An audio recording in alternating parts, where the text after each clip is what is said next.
Do you actively go to church, or is that something that is more just when you can? Right. Well, I go as much as I can, always on Christmas, always on Easter. When I take, when we go in church and when I drink my little wine, which is about the only wine I drink. In America, we don't worship government, we worship God.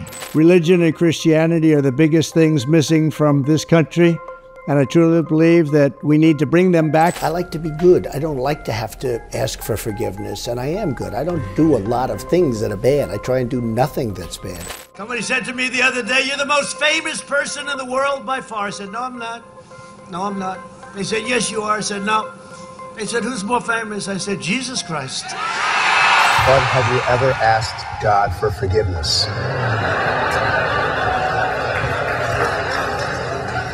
I'm not sure I have. I just go and try and do a better job from there. I don't think so. I brought my Bible. See? I'm better than you thought. I'm wondering what one or two of your most favored Bible verses are and why. I wouldn't want to get into it because to me that's very personal. When I talk about the Bible, it's very personal, so I don't want to get into verses. I don't want to get into. Let's pray together, may we?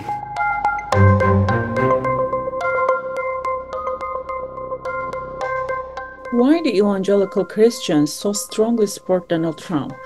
Do you think this relationship is based on political interests, or does Trump really embrace evangelical beliefs? Trump is not a political figure anymore. He is a cult leader with a following of dedicated fans that have nothing to do with normal politics. Trump leading a group of very angry people who feel their country has been taken away from them, and they will seek whatever means possible to destroy the opposition. And it's not rational. So basically, the irrationality of extreme fundamentalism has now been given a political twist.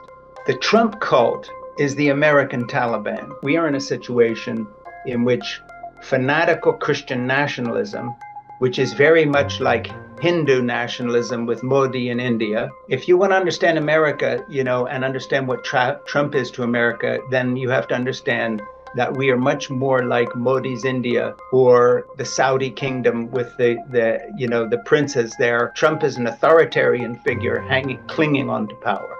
Go Trump! He represents the godly people of the United States of America. The man for this time in history, and God will use him. If you roll back into American history, say 50 years ago, the evangelical movement was strictly a religious movement. So they believed that Jesus is the Son of God, that he rose from the dead, that if you don't believe in Jesus, you will be lost, and after you die, you will go to hell. They were conservative people, but they were not politically motivated. The evangelical community is a political community, far less interested, for instance, in how you believe in Jesus, and much more interested in how you vote. They have basically said, we don't care about that anymore. What we want is political power, and Trump is giving us access to that power. So they are his base. That is his base. So they are, in embracing Donald Trump, who has been divorced and remarried 3 times, who's had affairs with porn stars, who has never been a champion of what you would call conservative morality. And also evangelicals have the same or similar ideas to Zionist ideology. What is the connection between the two? The most consistent support all the way from the beginning has been evangelical white Christian support that sees Israel as part of its own prophetic fulfillment that proves that somehow Christianity is true.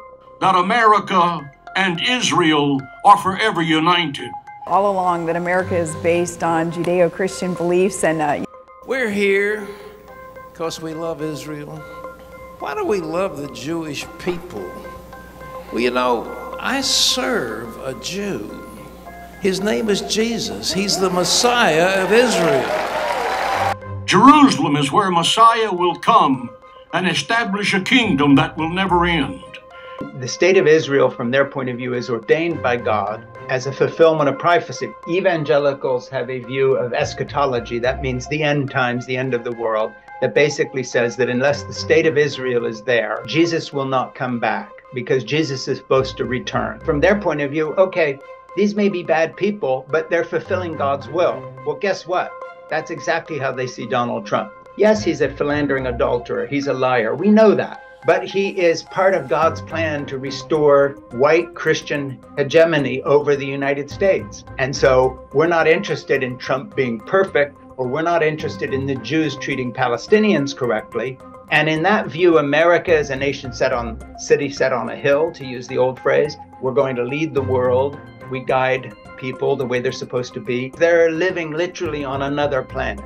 The media said Joe Biden's president. Ha ha ha ha ha ha ha. Hamanda aka ata raka teda baka sanda ata ambo osa kata rite. The Associated Press said that Joe Biden is president. Ha!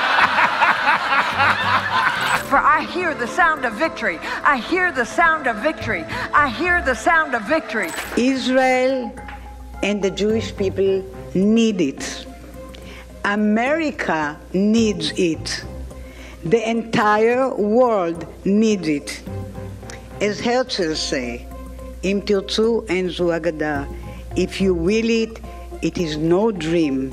Trump supported Israel with his decisions during his previous presidency. Yes. What could he do for Israel if re-elected? For example, Trump's donor, Miriam Adelson, wants the United States to recognize the annexation of the West Bank.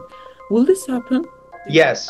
If Trump is re-elected, the annexation, by the end of his second term, the annexation of the West Bank will be complete. And he will do the same thing he did in moving the embassy to Jerusalem. He will do exactly what Adelson wants him to do. It is time to officially recognize Jerusalem as the capital of Israel. We have to get the people of our country, of this country, to love Israel more. I have to tell you that. We have to do it. And again, it isn't because he loves Israel. It's all about keeping the vote and the support of American evangelical white nationalist Christians. Donald J. Trump is calling for a total and complete shutdown of Muslims entering the United States until our country's representatives can figure out what the hell is going on.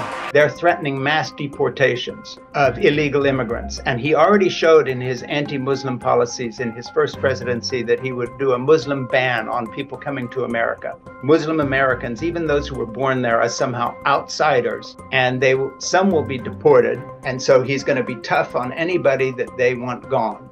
I tell you this, we want our hostages back, and they better be back before I assume office, or you will be paying a very big price.